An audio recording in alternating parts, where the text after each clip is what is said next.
Hello students, welcome to ADP star the super learning platform. कैसे हो बच्चों? I hope आपकी जेई की प्रिपरेशन बहुत अच्छी चल रही होगी। तो बच्चों, आज की वीडियो का टाइटल यार आपने ऑलरेडी देख लिया होगा। 220 प्लस स्कोर जेई मेन 2022 में कैसे लेके आना है।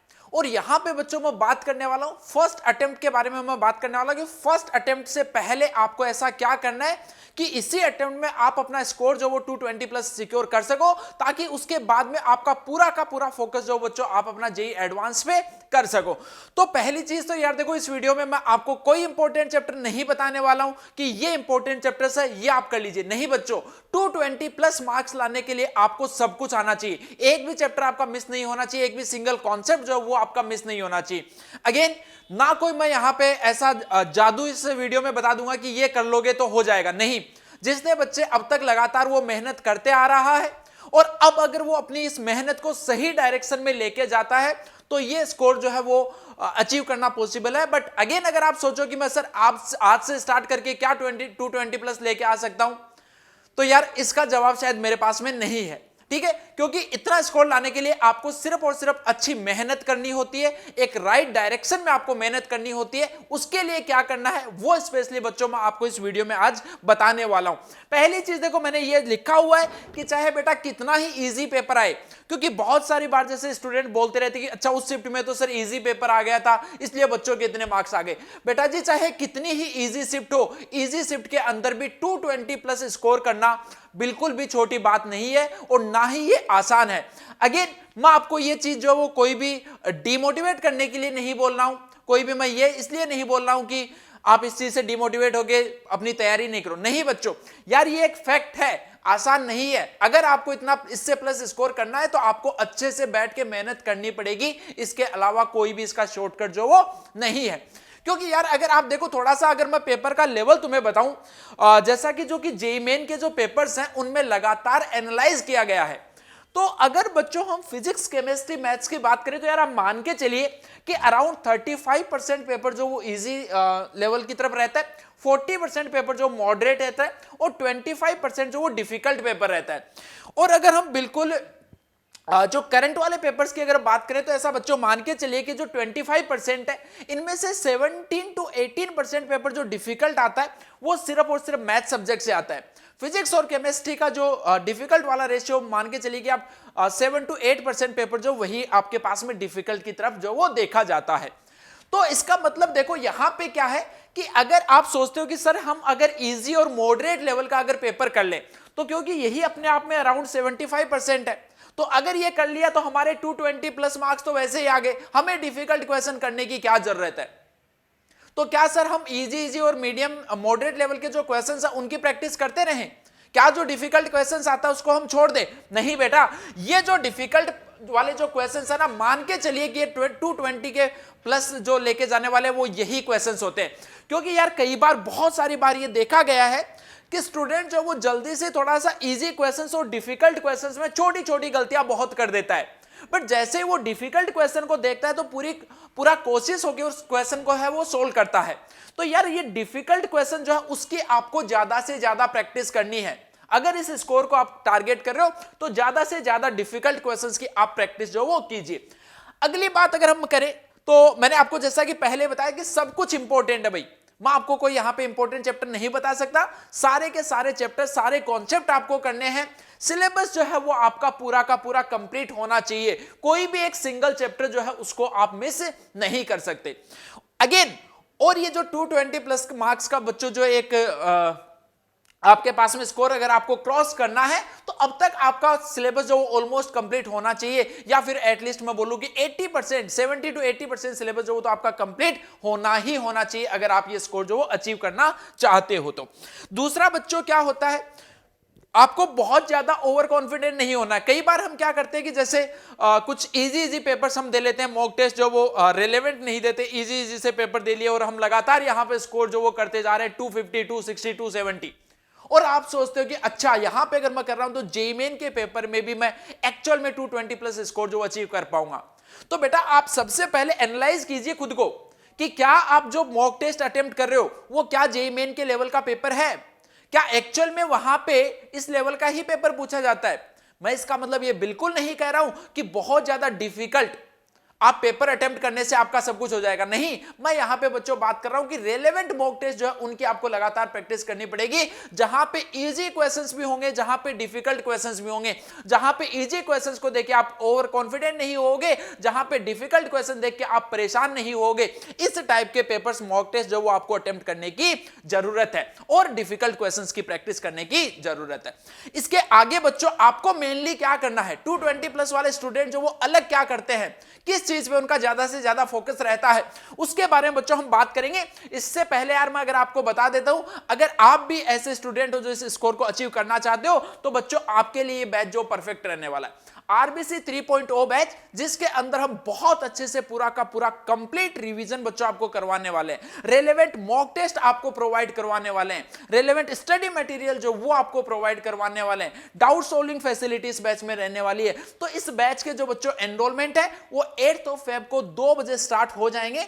तो इसके अंदर जो स्पेशल फी बेनिफिट है वो फर्स्ट बच्चों 50 स्टूडेंट्स को मिलने वाला है। तो उसके लिए आप जल्द से जल्द, जो मैंने डिस्क्रिप्शन में फॉर्म गिवन है उसको आप जल्द से जल्द फिल कर दीजिए। चलिए आगे बढ़ते हैं बच्चों।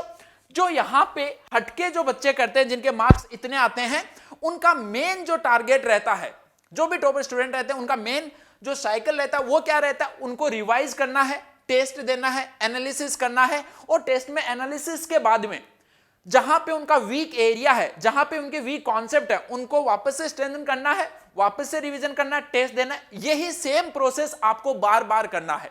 कुछ भी बच्चों एक्स्ट्रा नहीं चीज, मैं आपको नई चीज नहीं बता रहा हूं, बट ये प्रोसेस आपके लिए इंपॉर्टेंट रहने वाला है। अब बट इसमें भी क्या है कि यहां पे प्रोसेस तो आपको पता है कि ये करना है, सर हमें पता है कि टेस्ट का एनालिसिस करना है, कैसे करें वो बताइए। चलिए बच्चों इसके बारे में आपको पहले तो मॉक टेस्ट के बारे में बात बता देता हूं कि मॉक टेस्ट, क्योंकि 220+ मार्क्स आप लेके आ रहे हो, इसका मतलब सिलेबस आप कहीं ना कहीं पूरा पढ़ चुके हो, आपको एक बहुत अच्छे कंप्लीट रिवीजन की जरूरत है।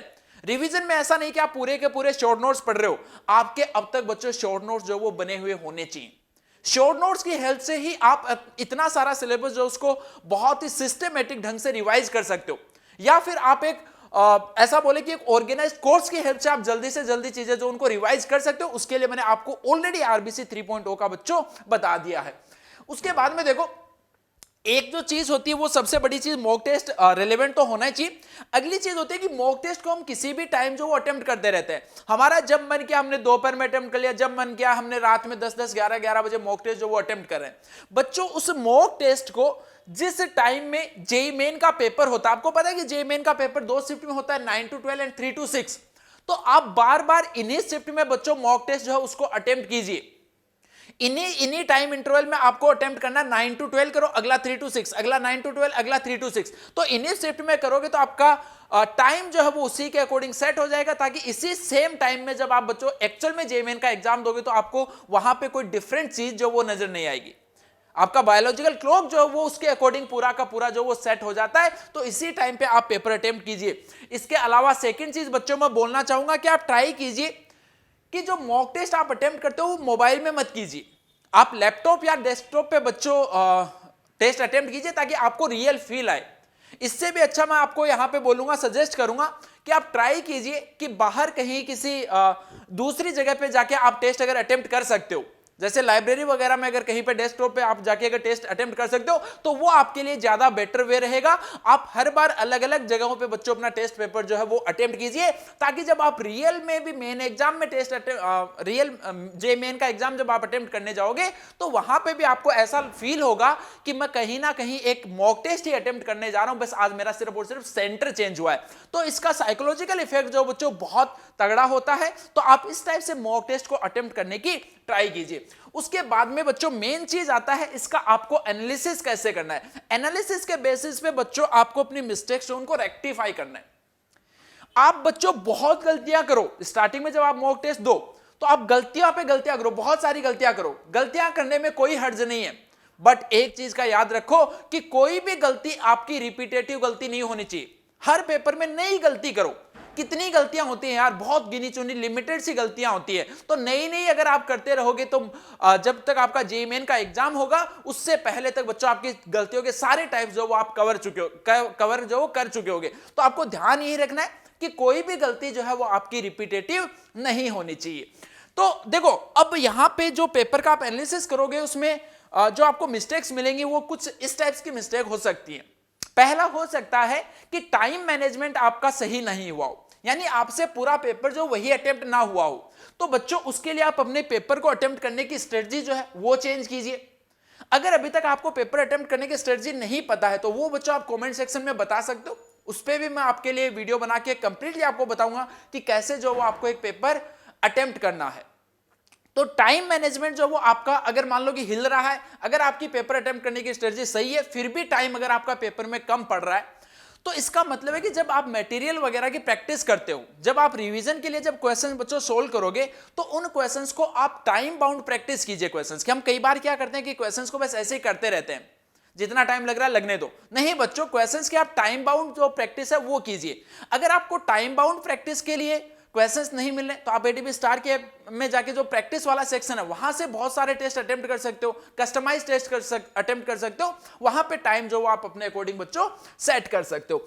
अगली चीज, एक गलतियां होती है कि हम कई बार फॉर्मूला जो है वो गलत अप्लाई कर देते हैं। एग्जाम में आपके साथ भी होता होगा कि कहीं पे जैसे अगर हम बात करें तो आपको एक पॉइंट की लाइन के अबाउट इमेज फाइंड करनी है। सपोज आपने यहां पे लास्ट में फॉर्मूला में 2 लगाना भूल गए तो 2 की वजह से पूरा क्वेश्चन आपका गलत हो गया। तो अगर आप इस टाइप की गलतियां कर रहे हो तो सारे फॉर्मूलाज को आप एक साथ लिखिए और डेली के डेली उनको बच्चों रिवाइज कीजिए। एक बार आपकी आंखों के सामने से लगातार अगर आपने 4-5 दिनों तक निकाल दिए तो मान के चलिए कि उन फॉर्मूलाज को आप कभी जीवन में नहीं भूलने वाले हो। अगली हम बात करें कैलकुलेशन मिस्टेक। कई बार आप देखोगे कि पेपर जब एनालिसिस करो तो आपको लगे कि 3-4 मैंने सिली मिस्टेक कर दी, कैलकुलेशन में मिस्टेक कर दी। तो अब बच्चों कैलकुलेशन मिस्टेक जो है उसको रेक्टिफाई करने का क्या तरीका होता है और वो मिस्टेक जो वो होती क्यों है। देखो जब हम मटेरियल सोल्व कर रहे होते हैं, जब हम रिवीजन कर रहे होते हैं तो हम क्वेश्चन सोल्व करते टाइम क्या करते हैं, कई बार क्वेश्चंस को देखते हम छोड़ देते हैं कि यार ये क्वेश्चन तो बहुत आसान है, ये तो मैं इजीली कर लूंगा। कई बार क्वेश्चन को ऐसा होता है कि हम सोल्व करना स्टार्ट करते हैं, कॉन्सेप्ट हमने देख लिया, फिर बीच में आके छोड़ देते हैं कि यार ये वाला क्वेश्चन जब तो इसमें कैलकुलेशन ही बची है, तो आप उस क्वेश्चन को पूरा सोल्व नहीं करते और इसी वजह से वो क्वेश्चन जो है बच्चों आपसे एग्जाम में भी सही तरीके से सोल्व नहीं होता है। तो अगर आपकी बार बार कैलकुलेशन मिस्टेक हो रही है तो आप बच्चों जो रिवीजन प्रैक्टिस करते हो उनमें क्वेश्चंस को लास्ट आंसर तक सोल्व करने की अपनी आदत जो है वो डालिए। लास्ट आपके पास में है, एक हो सकता है कि आपने कॉन्सेप्ट जो है वो अच्छे से रिवाइज किए बिना ही टेस्ट दे दिया हो। तो बच्चों कोई भी एक टेस्ट जो उसको यार आप ऐसे मत लो कि सिर्फ एक टेस्ट ही तो है दे दिया, नहीं यार, आप अपना 3 घंटे उसमें खर्च कर रहे हो तो वो टेस्ट आप पूरा सीरियस होके पूरा अच्छे से रिवाइज करके दीजिए। आपका एक टेस्ट जो है वो वरना वेस्ट हो जाएगा।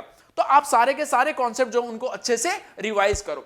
इसके बाद में देखो कि मान लो कि कोई कॉन्सेप्ट आपका, अगर मान लो कि कोई सेम ही कॉन्सेप्ट है उससे बार बार क्वेश्चन गलत हो रहे हैं तो यार उस कॉन्सेप्ट की थ्योरी जो है वो आप फिर से पढ़िए पूरी की पूरी। ये हेल्प जो है वो आपको मिलेगी बच्चों पार्ट टेस्ट अटेम्प्ट करने से। फुल सिलेबस अटेम्प्ट करने जाओ उससे पहले आप 4-5 फुल जो पार्ट टेस्ट है उनको अटेम्प्ट करो। एओटीएस जो आरबीसी बैच में भी आपको मिलेगा वहां पे आपको पार्ट सिलेबस टेस्ट मिलेंगे पहले, उससे आपको ज्यादा अच्छे से आइडिया लग पाएगा कि कौन से चैप्टर से क्वेश्चन जो आपके बार बार गलत हो रहे हैं। क्योंकि बच्चों फुल सिलेबस टेस्ट में इस चीज का आइडिया लगा पाना मुश्किल होता है कि कौन सा चैप्टर आपका वीक है कौन सा स्ट्रॉन्ग है। ये आइडिया लगता है आपको जब आप थोड़े थोड़े सिलेबस का टेस्ट अटेम्प्ट करोगे तो वहां से आपको अच्छे से इसका आइडिया लगता है। तो आप पहले पार्ट टेस्ट अटेम्प्ट करो और उसके बाद में फुल सिलेबस जो टेस्ट है उस पे जाओ। और हर एक आपके माइंड में रहता है सर कितने टेस्ट अटेम्प्ट करें, तो अगर बेटा आपका पूरा का पूरा सिलेबस कंप्लीट हो चुका है तो आप हर एक वीक जो वो एक टेस्ट अटेम्प्ट कर सकते हो। जब तक आप पार्ट टेस्ट अटेम्प्ट कर रहे हो तब तक बेटा आप हर एक वीक में 2 टेस्ट अटेम्प्ट कर लो और 5-6 पार्ट टेस्ट अटेम्प्ट करने के बाद में फुल सिलेबस टेस्ट जब आप अटेम्प्ट करना स्टार्ट करो तो हर वीकेंड पे एक टेस्ट जो वो आप अटेम्प्ट कीजिए। क्लियर बच्चों? तो आई होप कि आपको यार सारी चीजें क्लियर हो गई होंगी। और जो भी अगर अभी भी इसके अलावा भी बच्चों अगर आपको किसी भी चीज का कोई कंफ्यूजन है तो वो आप कमेंट सेक्शन में जरूर पूछ सकते हो। पर्सनली बच्चों मैं आपके सारे कमेंट्स के यहां पे रिप्लाई करने वाला हूं, बेझिझक आप अपने क्वेरीज कंफ्यूजन डाउट्स जो वो वहां पे पूछ सकते हो। ओके स्टूडेंट्स, तो फिर अपन मिलते हैं जल्दी। और अगेन यार ये कोई रॉकेट साइंस नहीं है, अगर अच्छे से मेहनत करोगे तो 220+ मार्क्स आपके जरूर आएंगे, बट अगेन उसके लिए आपको बहुत अच्छे से मेहनत करना जरूरी है। Okay guys, best of luck.